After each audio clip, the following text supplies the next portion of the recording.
Olá, amigos ouvintes da Divulgar, todos bem? Então, dando continuidade, hoje a nossa última reflexão do mês de setembro, como eu havia conversado com vocês lá no início da primeira reflexão, nós íamos dedicar esse mês ao trabalho sobre a prevenção ao suicídio. Hoje é a nossa última reflexão nesse assunto. Está na Revista do Reformador, março de 2017, página 155, 156, 157. Vai até a 158.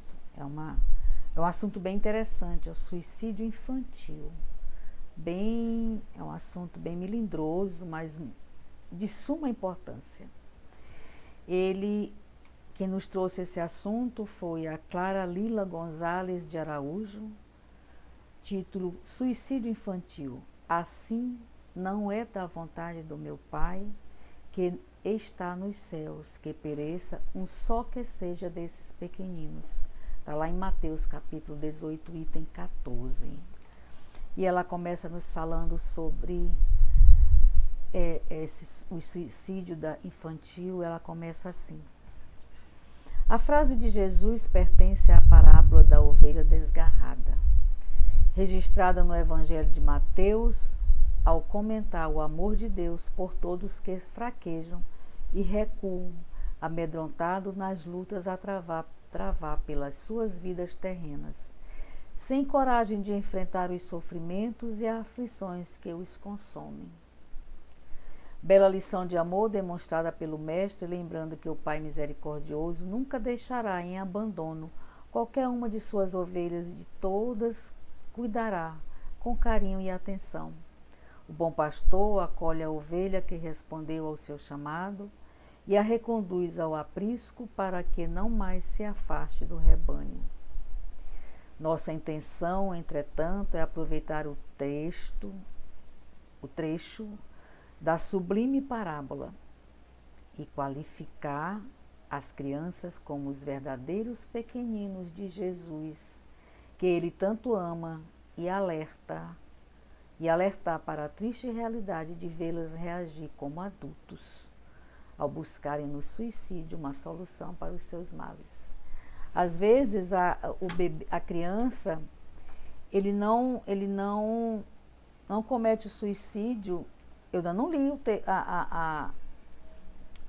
ainda não estudei com afinco, eu já li, eu já tenho noção do que vai ocorrer aqui, mas eu vou colocar uma posição minha que eu já vivi isso em família, né?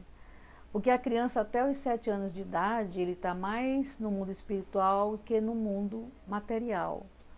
E às vezes ele está aqui, ele reencarnou compulsoriamente, ele não queria vir, teve que vir, ou ele tinha uma vida, era um espírito bem sofredor, bem sofrido, bem agarrado a falanges lá no mundo espiritual, né, que se organizavam, e de repente ele resolveu reencarnar, ou ele veio compulsoriamente por necessidade e ele quer voltar. E aí ele busca o suicídio nas doenças, né? Ele adoece, está sempre doente, ele tem queda de pressão, ele tem pesadelos, ele sofre, assim parece um adulto em sofrimento, aparecem doenças terríveis, tudo é chamado para si por conta da energia que ele tem de querer voltar para o mundo espiritual e não querer ficar aqui. E aí, como nós somos pura energia, o que acontece? Um espírito que não quer estar naquele local, não quer estar naquela família, não quer estar reencarnado, ele busca de todas as maneiras, os coleguinhas deles que ficaram desencarnados estão lá ajudando ele a voltar. Então ele não comete o suicídio como o adulto comete. Ele comete o suicídio, às vezes não nasce, né? Busca, dá um jeito de ser abortado, de morrer na hora que nasce, desencarnar na hora que nasce, ou depois com doenças terríveis, ou às vezes dorme e não acorda mais. São situações inúmeras, né? Tudo ajudado pelos irmãos que ficaram lá no mundo espiritual que não queriam que ele viesse e que sentiu que ele não quer ficar, então eles ajudam eles a voltarem. Mas vamos ler a nossa reflexão. Foi só uma colocação que eu fiz, porque eu já vivi uma situação dessa em família, de uma pessoa, um membro da minha família que não queria ficar de jeito nenhum, queria voltar para o mundo espiritual. Graças a Deus ele já passou do período, ele já está agora com uma idade bem avançada e que já não está mais ligado ao mundo espiritual, ele já aterrizou, como eu costumo dizer. Graças a Deus nós vencemos essa batalha. Mas acontece isso, tá certo? Aconteceu na minha família. Então, mas vamos continuar aqui a nossa leitura para ver o que a Clara Lila Gonzalez de Araújo nos fala. Quando ela encerra bem aqui, né? Nossa intenção, entretanto, é aproveitar o trecho da sublime parábola e qualificar as crianças como verdadeiros pequeninos de Jesus, e que ele tanto ama, e alertar para a triste realidade de vê-las reagir como adultos ao buscarem no suicídio uma solução para os seus males. Infelizmente, os índices atuais mostram a tragédia de certas famílias que sofrem ao verem seus filhos procurar a morte voluntária, ao optarem pelo aniquilamento do corpo e ainda em crescimento de maneira trágica e absurda. Em 10 anos, entre 2002 e 2012, o suicídio de crianças e pré-adolescentes com idade de 10 a 14 anos cresceu 40% no Brasil, conforme dados apresentados pela Organização Mundial da Saúde, OMS. Afirma os especialistas que a maioria dos casos de suicídio infantil está ligada à depressão, que é perfeitamente tratável, mas faltam programas de prevenção no nosso país que poderiam amenizar esse quadro. Na seara espírita, há muitos por fazer diante desse grave problema. Allan Kardec, no livro Obras Póstumas, no item sobre a regeneração da humanidade, chama a atenção para um sentimento de flagelos e de calamidades que iriam ocorrer para o apressamento e o advento da era da renovação, alertando. Olha o que ele fala. Allan Kardec fala assim: e como se a destruição não se operasse com bastante rapidez, os suicídios se multiplicarão em proporção nunca vistas, até entre as crianças. A loucura jamais terá atingido tão grande quantidade de homens que antes mesmo de morrerem estarão riscados do número dos vivos. São esses os verdadeiros sinais dos tempos, e tudo isso se cumprirá pelo encadeamento das circunstâncias, como já o dissemos, sem que haja a mais ligeira derrogação das leis da natureza. Um grifo nosso, tá? E na visão espírita, como detectar as causas que estimulam crianças a buscarem no suicídio o alívio dos seus sofrimentos? Uma delas é a obsessão. Aquela historinha que eu contei lá na frente de um ente da minha família. Elucida-nos o venerável Bezerra de Menezes que espíritos perversos influenciam os encarnados, levando-os ao suicídio. Existem suicidas que se viram sugestionados a cometerem o ato terrível por meio do sono de cada noite, por uma pressão obsessora do seu desafeto espiritual. Outros existem que não querem absolutamente morrer, mas não desejam o suicídio, que relutam mesmo contra a ideia, porque se veem atormentados e se horrorizam ao compreender que algo desconhecido os arrasta para o abismo. Esse abismo é esse que temem e ente o qual se apavoram. Apesar disso, sucumbem, precipitam-se nele, uma vez que, deseducados da luz da verdade eterna, não lograram forças nem elementos como que se libertarem do jugo mental terrível e malfazejo, cujo acesso permitiram. Estudiosos espíritas, como a escritora Sueli Caldas, afirmam que as crianças também participam desse mesmo intercâmbio de maneira natural, sem perceberem, e a interferência espiritual, sobretudo de desafetos do passado, que não as abandonam cobrando dívidas antigas, pois julgam ter o direito de fazê-los. E a autora analisa a delicada questão.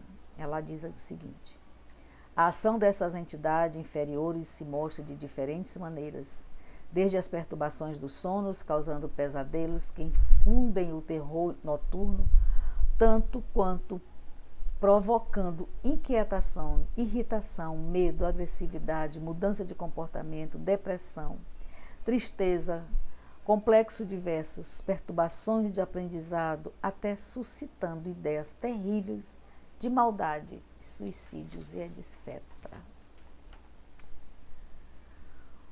A mesma autora observa que, diante de um quadro severo, os pais recorrem a especialistas cujo valor, por certo, é inestimável. Valores altíssimos são cobrados, mas que no âmbito da patologia espirituais quase nada poderão fazer.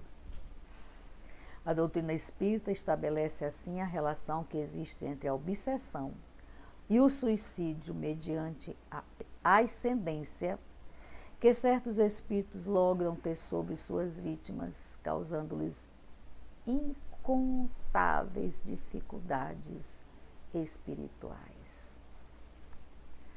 É importante considerar que, além dos ataques obsessivos graves promovidos por espíritos malfazejos, existem outras razões que podem levar as crianças ao suicídio, influindo em seu comportamento de desinteresse pela vida e nelas desenvolvendo a ideia de morrer, como se fossem fortemente impelidas pela própria vontade. No primeiro caso, são espíritos que se recusam a voltar à vida corporal. É o caso que aconteceu na minha família.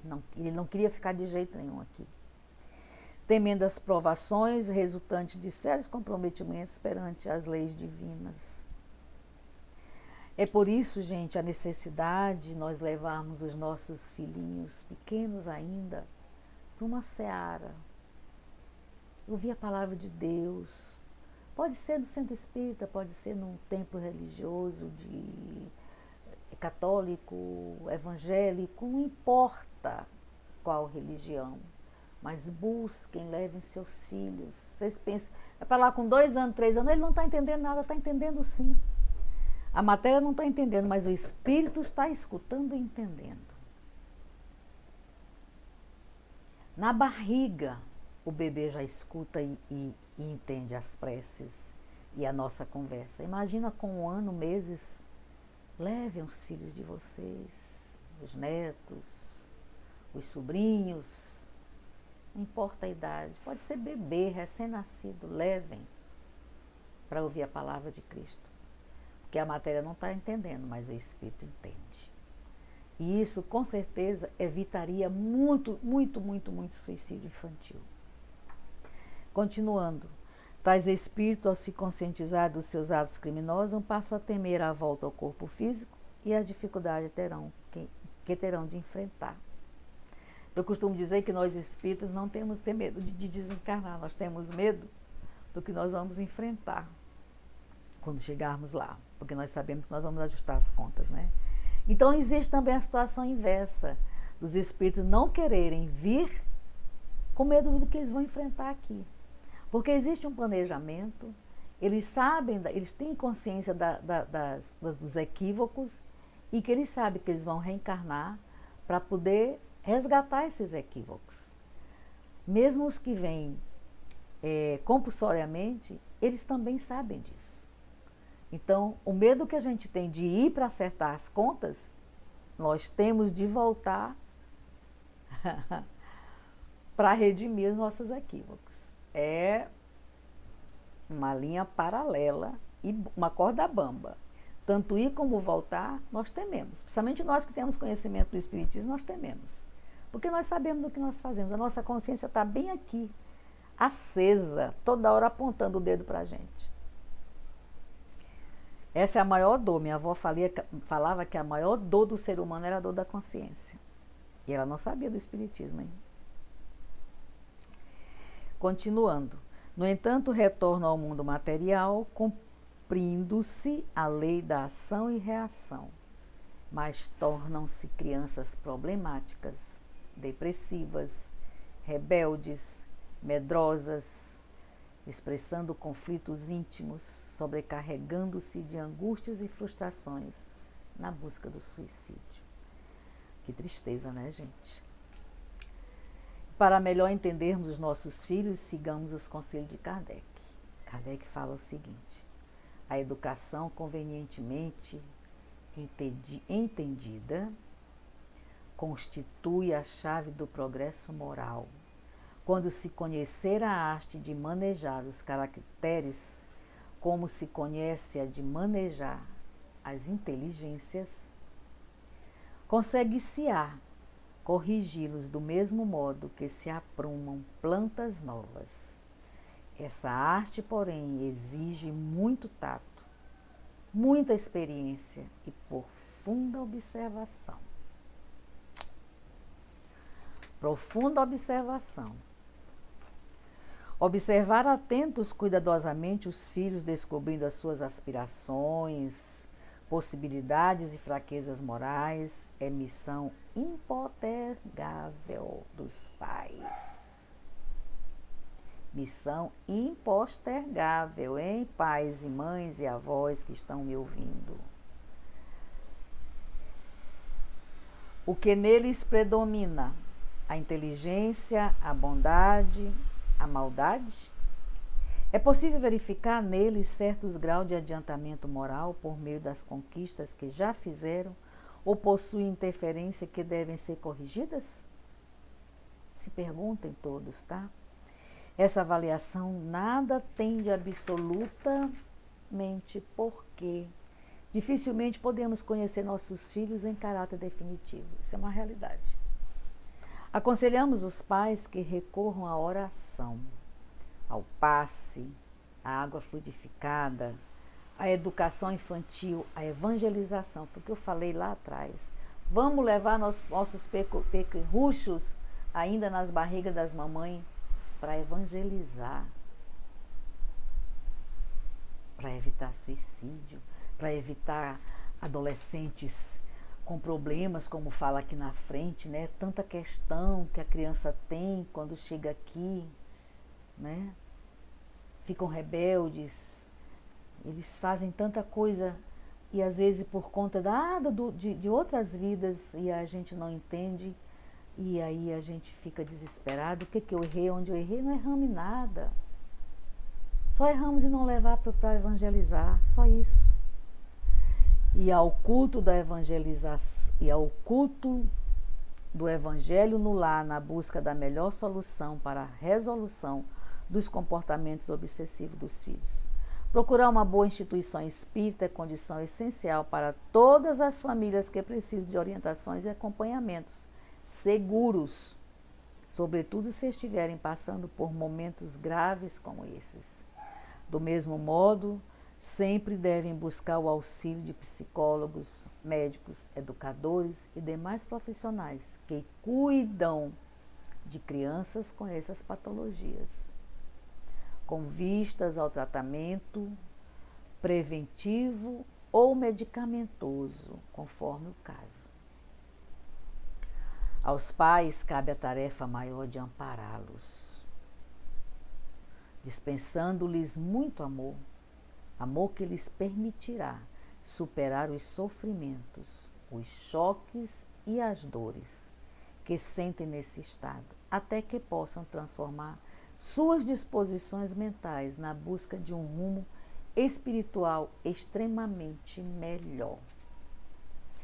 Gente, essa reflexão, ela encerra o mês de setembro.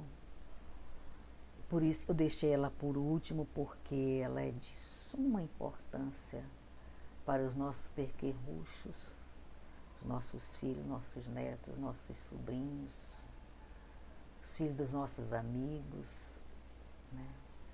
A gente precisa buscar entender esses adolescentes, essas crianças com 3, 4 anos, que já é de uma rebeldia absurda, a gente fica sem saber como agir. A reflexão está nos falando aqui que são espíritos que vêm comprometimentos seríssimos de vidas passadas e que nem querem vir e vêm compulsoriamente, ou às vezes decidem vir e quando chegam aqui ainda está muito forte nos 7 primeiros anos de vida, está muito forte a última vida que ele vivenciou, e aí, dependendo do que ele foi naquela vida, ele se torna uma criança, às vezes, insuportável, né? Rebelde, às vezes doença, escolhe adoecer até desencarnar, ou então se torna rebelde. O que a gente precisa fazer? O que aqui fala? Fazer o evangelho no lar, levar nossos filhos, nossas crianças para os cultos, evangelizar desde a barriga da mãe. Volto a dizer, já na barriga da mãe ele escuta a palavra de Cristo, ele escuta a evangelização. E quanto mais cedo a gente evangelizar esses espíritos rebeldes, mais a gente vai reduzir o índice de suicídio infantil. É a realidade, pessoal. É dolorido, mas é a realidade. Vamos olhar para as nossas crianças. Mais uma vez quero agradecer a companhia de todos, né, a paciência. Eu espero que eu esteja conseguindo transmitir a mensagem correta que essa reflexão do mês de setembro trouxe. Agradecer a Maria Santíssima por essa oportunidade de estar dividindo com vocês esse conhecimento e esse aprendizado, porque eu sempre digo, eu aprendo junto com vocês. Fiquem todos com Deus e com Maria Santíssima. Wanda Barros, para divulgar.net. Até a próxima.